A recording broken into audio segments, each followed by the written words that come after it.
So previously, given a compact Riemann surface X, we have established a bijective correspondence between holomorphic maps, right, from X to projective space and base point free linear systems.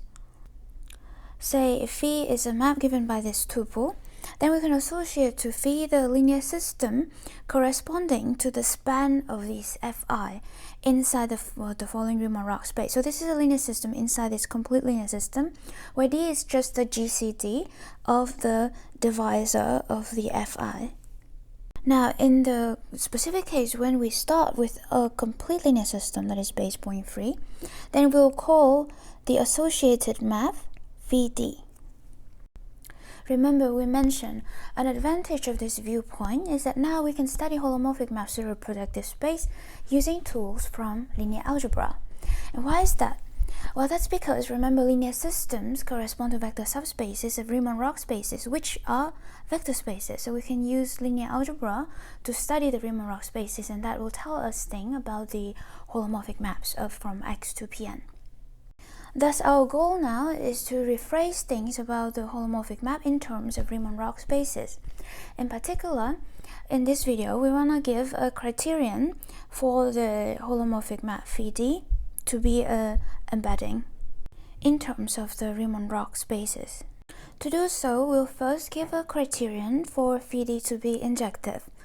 And then from that we'll build on that and give a criterion for Vd to be embedding. For it to be an embedding, it not only has to be injective, but it also has to be injective on tangent spaces.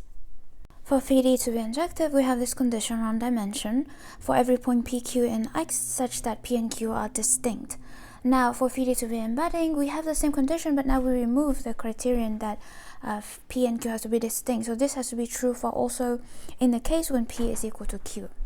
Now, to prove the criteria for Vd to be injective, we want to first prove the following. So we want to rephrase the condition that for 2 point p, q, and x, Vd of p is equal to Vd of q. So the condition for these to have the same image is equivalent to saying that the following Riemann rock spaces are the same, and therefore must be the same as this.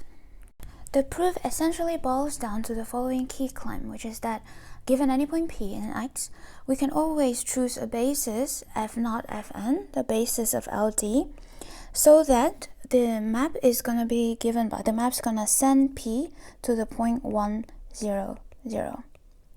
Right.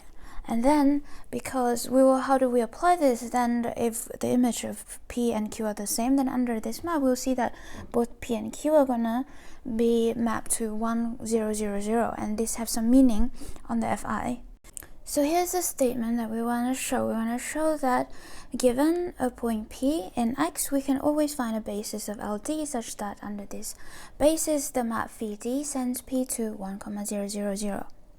So what does it mean? Well, remember that by definition, minus dp is the minimum order of vanishing of these fi at p. So the order of vanishing of these fi are always going to be greater than or equal to minus dp, and the claim here is that we can choose a basis so that only exactly one of them is going to have the order of vanishing at p exactly equal to minus dp. Let's have a look at a concrete example. So let's look at an example that we have worked with before many times. Let's say z is a local coordinate center at p. Now let's say in this coordinate we can write the fi's as follows. Because the fi's are meromorphic functions, we can expand them as Lorentz series in the coordinate z. Then to evaluate the map at p, remember we need to choose a different representation. So here we look at the lowest order of vanishing of fi at p, which is minus 5, and then we multiply everything with z to the 5. So this 5 is dp, and we get this. So under this representation, we see that p is going to map to 1, 0, 0. Of course, we know that we can always choose a representation so that none of the coordinates will have a pole at p, right? So the coordinates either they don't have order of vanishing 0 at p, or they actually have a 0 at p. So why is it that we can choose the coordinate so that there is only one coordinate have order of vanishing 0 at p? When would we have two non-zero terms?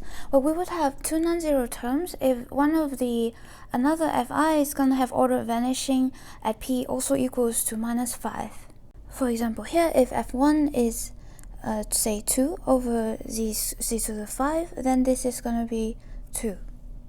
Now let's rephrase in terms of Riemann-Roch space what it means for the order of vanishing at P of that F1 to be exactly minus 5.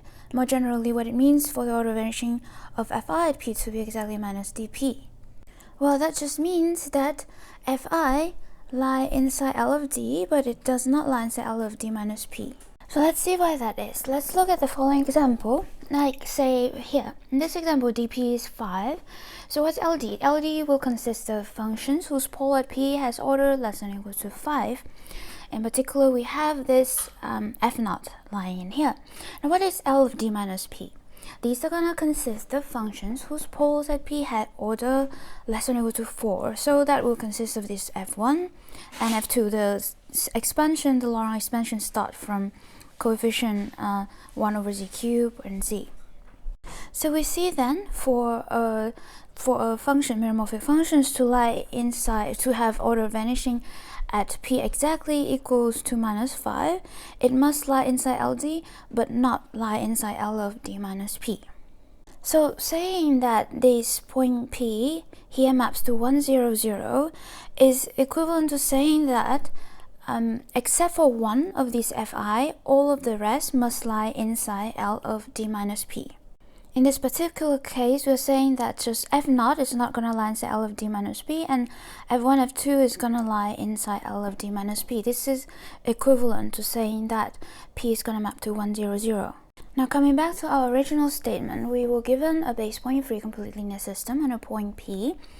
We want to show that there exists a basis of LD such that under this basis P is mapped to 1, 0, 0. Now, this under our new equivalence, this is just equivalent to saying that we can choose a basis of LD such that exactly one of these Fi, especially specifically f0 is not going to lie inside L of d minus p, but the rest is going to lie inside L of d minus p. Now this is simple, because remember, what does it mean for the complete linear system D to be base point free? Previously, we have rephrased this in terms of the Riemann-Roch spaces, right? Previously, we have shown that this complete linear system is base point free if and only if the dimension of this is going to be, so for every point P, the dimension of this Riemann-Roch space is equal to dimension of LD minus 1. This is a codimension 1 subspace. So that means that if we take a basis f1 fn of L of d minus b and extend it to a basis of LD, then we're just missing one element. So we'll have one extra element that does not lie in L of d minus b, and this form a basis of LD that had exactly n of them lie inside L of d minus p. Now coming back, remember we were trying to give a criterion for phi d to be injective, and for that we wanted to rephrase the following. We want to rephrase the sentence that the image of P and Q under phi d is the same in terms of the Riemann-Roch spaces. And now, by the previous condition, we see that given a point P, we can choose a basis f0 fn so that P maps to 1, 0, 0, 0. Thus, this image of P and image of Q are the same if and only if both of them map to 1, 0, 0, 0. But remember, this means that f1 fn must be a basis of L of d minus p and also L of d minus q, right? That was how we chosen this fi. This means in particular then L of d minus p must be equal to L of d minus q, because they are both just the span of the f1 to fn inside LD. Thus we see then that L of d minus p must be equal to L of d minus q. If the image of P is going to be equal to the image of Q, and the converse also hold immediately. Now, why is this also the same thing as saying that both of these must be equal to L of D minus P minus Q? Well, let's look at an example. For example, let's say D is 3P plus 2Q plus some fluff steps that do not involve P and Q. Then what does it mean to say that L of D minus P is equal to L of D minus Q? Well, this means that if we have a meromorphic function f and the order of the pole of f at P is less than or equal to 2, then the order of the pole of f at Q must be less than or equal to 1.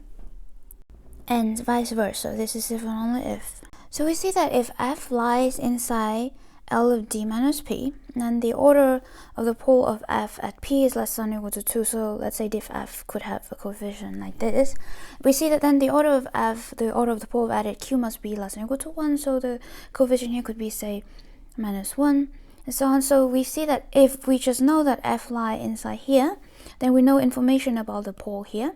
And so here we see that this F is bounded by 2P plus 1Q, which is D minus P minus Q. We see that F must lie inside L of D minus P minus Q. So if L of D minus P is equal to L of D minus Q, then it must be equal to L of D minus P minus Q. Because this divisor just combined the information about the poles at P and the pole at Q. P and Q have no interaction on each other because P and Q are supposed to be distinct. Now putting this together, we now know what it means for phi to be injective, because for phi to be injective, that must means that if P and Q are distinct, then we cannot have phi dp equal to phi dq. So that means that L of D minus P must be different from L of D minus P minus Q. What does it mean in terms of dimension? Remember, when we remove a point from a Riemann-Roch space, we can cut down the dimension by at most 1. Right, so the two Riemann-Roch spaces, when we remove a point, we get a new Riemann-Roch space if and only if the dimension go down by exactly 1.